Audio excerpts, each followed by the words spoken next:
So hello guys, welcome back to the channel. तो आज का वीडियो मैं सोच रहा हूँ थोड़ा सा डिफरेंट करने का। तो क्या है, तो मैं कुछ दिन पहले कुछ एक्सपेरिमेंट्स कर रहा था न्यूरल नेटवर्क्स लेकर। तो मैं क्या सोचा कि मैं नॉर्मली कुछ कोर्स किया हूँ या कुछ आर्टिकल्स पढ़ा हूँ, हमें मैंने देखा है कि लोग कहते हैं कि जब भी हम कोई क्लासिफिकेशन टास्क करते हैं, न्यूरल नेटवर्क लेके CNN को लेके कोई भी टास्क करते हैं, तो उसका जो शुरुआत की जो लेयर्स होते हैं वो सिंपलर फीचर्स को समझते हैं, और जो बाद के लेयर्स होते हैं वो कुछ कॉम्प्लेक्स फीचर्स को समझते हैं। तो ये सब चीज़ मैंने थ्योरी में तो पढ़ा है, बट प्रैक्टिकली कभी करके नहीं देखा। तो मैं सोचा कि कुछ प्रैक्टिकली करके देखता हूँ किस तरह से होता है। और फिर मैंने सोचा कि अच्छा, अगर मैंने नहीं किया तो शायद ये हो सकते हैं मेरे ऐसे और भी बहुत लोग होंगे जो शायद ये चीज़ नहीं की है, या शायद ये चीज़ करने की कोशिश की है या उनसे हुआ नहीं। तो मैं सोचा क्यों ना इसके ऊपर ही कोई वीडियो बनाया जाए। तो आज के वीडियो को उसी के ऊपर है, यहाँ पे मैं एक प्री ट्रेन मॉडल लूँगा और उसमें से एक इनपुट पास करूँगा, एंड फिर मैं देखूँगा कि वो लेयर्स जो मेरे पास आ रहे हैं वो उस लेयर्स क्या प्रेडिक्ट कर रहे हैं। तो इसका एक पूरा डेमो होगा। तो मैं रिकमेंड करूँगा कि ये वीडियो आप पूरे अंत तक देखिए, कि आपको पूरी समझ आए कि मैं क्या बताने की कोशिश कर रहा हूँ और CNN किस तरह से काम करता है। तो बिना कोई देरी किए बिना चलिए शुरू करते हैं।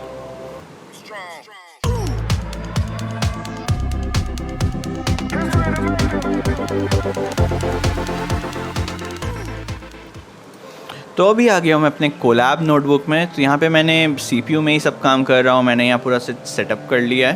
तो चलिए शुरू करते हैं। तो मैं यहाँ पे टेंसरफ्लो लाइब्रेरी को यूज़ करूँगा। तो मैं कर लेता हूँ import TensorFlow STF, numpy import कर लेता हूँ as NP matplotlib pyplot SPLT, और कुछ नहीं लगेगा। सो बस इतना ही।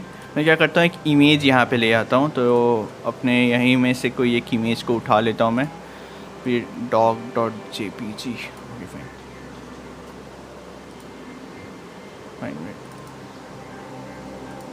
तो मैंने यहाँ पे ये doc.jpg या यस एक और import CV2 जस्ट इमेज को लोड करने के लिए। ठीक है, सबसे पहले मैं इमेज को लोड करता हूँ। तो img=cv2.imread, और यहाँ पे जो इमेज का फाइल jpeg, ठीक है, एंड देख लेते हैं क्या है हमारा इमेज। तो plt.imso img कूल। सो ये हमारा इमेज है, ये हमारा डॉग का इमेज है। अब क्या करता हूँ कि इस इमेज का साइज़ पता करता हूँ। तो उसके लिए मैं करूँगा img.shape। तो हमारा जो शेप है यहाँ पे वो है 900, 1600, 3 क्योंकि ये RGB में BGR इमेज है एक्चुअली, बट 3 कलर फिल्टर से तो 3 ओके फाइन। तो चलिए, तो मैंने ये शेप क्यों पता किया, क्योंकि मैं जो अपना प्री ट्रेन नेटवर्क में लूँगा उसमें इनपुट शेप देना पड़ता है। तो मैं वहाँ पे इनपुट शेप को ये दूँगा। तो चलिए अपना प्री ट्रेन नेटवर्क को मैं लेता हूँ। तो यहाँ पे मैं सोच रहा हूँ कि एक VGG19 को ही यूज़ करते हैं। बहुत ही यूज़ होता है, बहुत जगह यूज़ होता है। इनफैक्ट बहुत अच्छे एप्लीकेशंस पे यूज़ हुआ है, जैसे neural style transfer, deep dream और बहुत कुछ है। तो चलिए यहाँ पे इसी को यूज़ करते हैं। तो model is equal to tf.keras.applications.vgg19 include top is equal to false. Include top equal to false क्यों, क्योंकि हम लोग उसका फुल्ली कनेक्टेड नेटवर्क को नहीं ले रहे, हम लोग उसका सिर्फ CNN fully connected convolution network को ले रहे हैं। ठीक है, क्लासिफिकेशन वाले पार्ट को हम नहीं ले रहे। और उसके बाद input shape is equal to हमारा जो शेप है यहाँ पे img.shape। तो यहाँ पे मॉडल लोड हो जाएगी। तो यहाँ मेरी मॉडल लोड हो गई है। तो मैं मॉडल का समरी देख लेता हूँ। तो ये हमारी पूरी मॉडल है, यहाँ पे इनपुट से भी ये हमारी है। तो चलिए, तो अब क्या करता हूँ, सबसे पहले कॉन्वोल्यूशन न्यूरल नेटवर्क में मॉडल को फीड करने के लिए मेरे को एक्चुअली इसको एज अ बैच भेजना पड़ेगा। तो अभी अगर मैं अपना इमेज का शेप देखता हूँ तो मेरे को यहाँ पता चलेगा कि ये 900, 1600, 3 है। बट मेरे को इसको भेजना पड़ेगा क्योंकि एक इमेज है, तो मेरे को इसको भेजना पड़ेगा एज 1 कॉमा 900 कॉमा 1600 कॉमा 3। तो ये करने के लिए मैं टेंसरफ्लो का एक तो फंक्शन यूज़ करूँगा। मैं करूँगा tf dot expand dims, image को दूंगा और किस एक्सेस में करूँगा, 0th एक्सेस में करूँगा, ठीक है। तो इससे क्या होगा, मेरे पास जो मेरा शेप होगा वो आप देख पाएंगे कि ये अब ये टेंसर में बदल गया है। टेंसर और एरे काइंड ऑफ सेम है, वेक्टर ही है दोनों।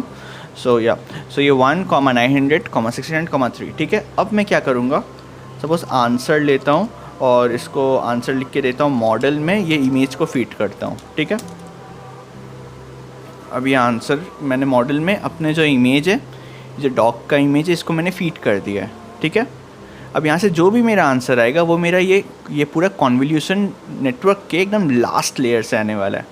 तो यहाँ पे आप देख पा रहे block 5 pool max pulling 2D, मेरे को यहाँ से मेरा पूरा इमेज यहाँ से मेरा आउटपुट आने वाला है। तो मेरा ये हो गया है। चलिए आंसर का शेप देखते हैं। चलिए आंसर का मेरा शेप है 1, 28, 50 एंड 512। इसका मतलब है कि यहाँ पे 512 फ़िल्टर्स यूज़ हुआ था। मे बी यहाँ पे जब भी हम लोग यहाँ कॉन्वोल्यूशन 2D से जब यहाँ पे जो भी हम लोग को 512 फ़िल्टर्स को हम लोग यूज़ किए, तो अब क्या है, हमारे पास जो भी आउटपुट आ रहा है उसका शेप है 28 क्रॉस 50 एंड 512 फ़िल्टर्स है। अब इसमें से मैं एक एक फ़िल्टर को देख सकता हूँ, हर एक फ़िल्टर्स में कुछ कुछ फीचर्स होंगे। तो चलिए मैं उसको प्लॉट करके देखता हूँ, ठीक है। तो उसको प्लॉट करने के लिए क्या करूँगा मैं, plt डॉट imso सबसे पहले आंसर, अच्छा वो 1 है तो 1 तो फर्स्ट एलिमेंट को ले लिया, तो अब मेरे पास सिर्फ ये आ गया। अब मैं क्या करता हूँ, ये करूँगा तो मैं ये शो नहीं होगा, यहाँ पे एरर देगा। अब देख पा रहे हैं यहाँ एरर दे रहा है क्योंकि यहाँ 512 फ़िल्टर्स को एक साथ ये दिखा नहीं सकता। या एटमोस्ट आई गेस 3 फ़िल्टर्स को दिखा पाए, क्योंकि आप जानते हैं RGB ग्रे। तो उस केस के लिए मैं क्या करता हूँ, मैं यहाँ पे इस इमेज का 28 पूरा लेता हूँ, 50 पूरा लेता हूँ एंड सिर्फ सपोज़ 0 सिर्फ एक फ़िल्टर को मैं प्लॉट करता हूँ यहाँ पे। तो ये मेरा सिर्फ एक फ़िल्टर है, तो इससे खास हमें कुछ पता चल नहीं रहा है। सोचिए अब एक फ़िल्टर, अब सोचिए मैं कोई रैंडम फ़िल्टर लेता हूँ, मैं भी सपोज़ 200 फ़िल्टर लेता हूँ, तो वहाँ पे कुछ अलग फ़ीचर है। वैसे यहाँ पे अगर 28 फ़िल्टर लेता हूँ तो यहाँ पे कुछ अलग फ़ीचर है, ठीक है। अब सोचिए कि यहाँ पे एक एक फीचर मैं दिखा रहा हूँ तो उतना समझ आ नहीं रहा है, ग्रे स्केल में भी दिखाऊंगा शायद उतना समझ नहीं है। तो मैं क्या करता हूँ, मैं एक साथ 3 फ़िल्टर लेता हूँ। उससे क्या होगा, उससे मेरे को पता चलेगा कि उससे मेरे को ज़्यादा समझ आएगी, क्योंकि कुछ कुछ फ़िल्टर्स कुछ कुछ फीचर्स एक साथ दिखेंगे तो मेरे को ज़्यादा समझ आएगा कि अच्छा ये क्या देख रहा है, ठीक है। तो मैं क्या करता हूँ, पहला 3 फीचर्स लेता हूँ। तो ये देख पा रहे हैं, तो ये अगर मैं ऊपर का पिक्चर से देखूँ, ये डॉग है, राइट। ये डॉग का हेड का शेप को इसने पता किया, क्योंकि मैंने बताया था कि लास्ट के जो फीचर्स होते हैं, लास्ट के जो लेयर्स होते हैं, वो बड़े बड़े फीचर्स को देखते हैं। तो ये हो सकता है डॉग का फेस के ऊपर है। अगर सोचिए मैं अगर इसके बिना यहाँ पे अगर 3 के जगह अगर 6 कर दूँ, यहाँ पे 3 कर दूँ, तो देखिए अब ये बड़ा बड़ा फीचर्स ले रहा है। ये मे बी ये डॉग का पूरा बॉडी को ले रहा है, प्लस ग्रास को ले रहा है। वैसे अगर मैं क्या कर देता हूँ, यहाँ पे अगर मैं i is equal to maybe 100 और imso एक i प्लस 3, ठीक है। तो यहाँ पे देख पा रहे हैं कि अच्छा 100 फ़िल्टर से लेके 103 फ़िल्टर में मेरे को डॉग का पूरा इमेज इसने पूरा कैप्चर कर लिया है, और पीछे वाले बहुत कुछ इसने इग्नोर कर दिया है।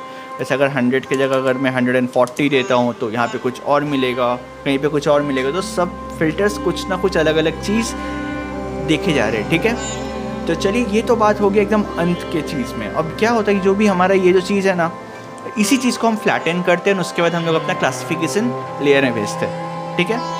अब क्या करता हूँ मैं, अब मैं कोई बीच का किसी भी एक चीज़ को उठाता हूँ, ठीक है। बीच का किसी को उठाता हूँ तो मैं क्या करता हूँ ना, मैं कॉन्वोल्यूशन ब्लॉक, ठीक है, मैं ये वाला को उठाता हूँ, ठीक है, ब्लॉक। तो इसको क्या कर दिया, कॉपी कर दिया। अब मैं आऊँगा, तो ये दूसरा वाला है, तो इसको मैं देता हूँ model 2 model 2 is equal to so it's model dot get layer, ये ठीक है। तो फिर क्या करूँगा, model 2 is equal to model 2 dot output. तो ये क्या कर, ये मॉडल 2 अब क्या है मेरे पास,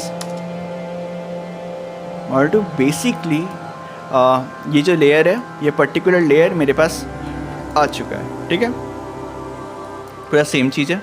मैं क्या करूँगा, अब मैं इसको एक अलग से मॉडल में फ़िट करूँगा, ठीक है। तो इसको क्या करूँगा, इसके लिए मैं क्या करूँगा, मैं करूँगा सपोज़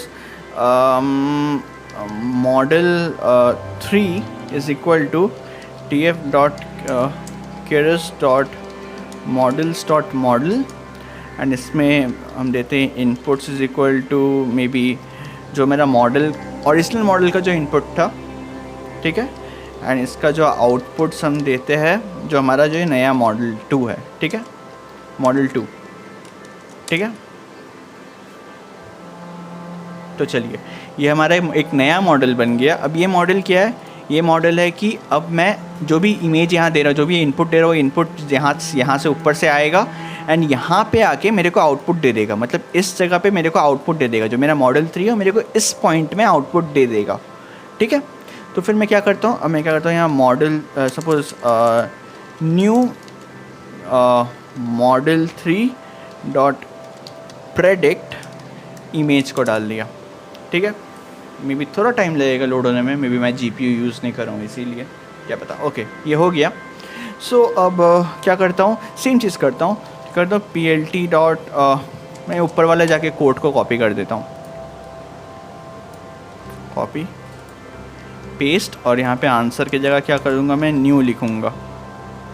ओके, उसके पहले देखता हूँ न्यू जो मेरा है, न्यू का शेप क्या है। ओके, न्यू का शेप वही सेम है, यहाँ पे 1 है, यहाँ पे 900, 1600, 64, यहाँ पे 64 फ़िल्टर्स है। तो ऑफ कोर्स मैं यहाँ पे 140 तो यूज़ कर नहीं पाऊँगा, तो मैं यहाँ पे क्या यूज़ करूँगा, यहाँ पे मैं यूज़ करूँगा may be 20। Let's see, wow, ये बहुत ही छोटा फीचर्स को लिया गया है यहाँ पे। ओके, ठीक है, चलो मैं अब 3 फ़िल्टर्स की जगह सिर्फ एक फ़िल्टर को प्लॉट करके देखता हूँ, क्योंकि इतने सारे छोटे चीज़ को ये डिटेक्ट कर रहा है ना, तो इससे लग रहा है कि ये पूरा इमेज फिल किया हुआ है। कि मैं एक को आप देख पा रहे हैं कि क्लियरली इसको देखे तो ये बहुत छोटे एजेस को ये ले रहा है।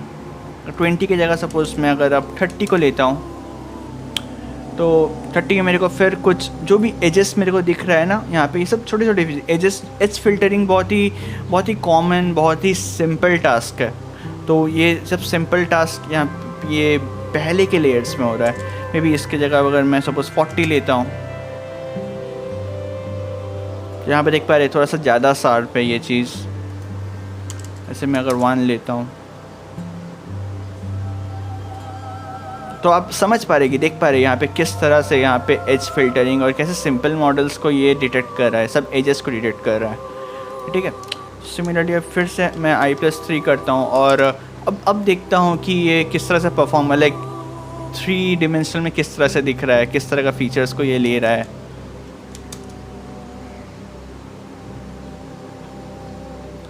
तो फिर चलिए, तो सो आप अब तो समझ गए कि आप ये किस तरह से आप विजुलाइज़ कर सकते हैं, किस तरह से आप इसको यूज़ कर सकते हैं, क्योंकि यही सब चीज़ यूज़ होता है। जैसे कुछ इंटरेस्टिंग एप्लीकेशंस जैसे न्यूरल स्टाइल ट्रांसफ़र में या डीप ड्रीम्स में यही होता है। डीप ड्रीम्स में भी यही होता है कि आप देख पाते हैं कि किस तरह से एजेस ज़्यादा रहेगा आउटपुट इमेज में, तो शायद उसमें शुरुआत के लेयर्स को लिया जाता है। अगर उसमें एजेस बहुत कम रहेंगे, लाइंस बहुत कम रहेंगे, तो उस तरह के में शायद बाद के लेयर्स को ले जाते हैं। तो ये सब चीज़ ही होता है इसमें।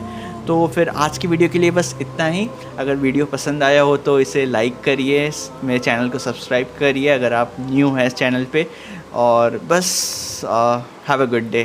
Thank you.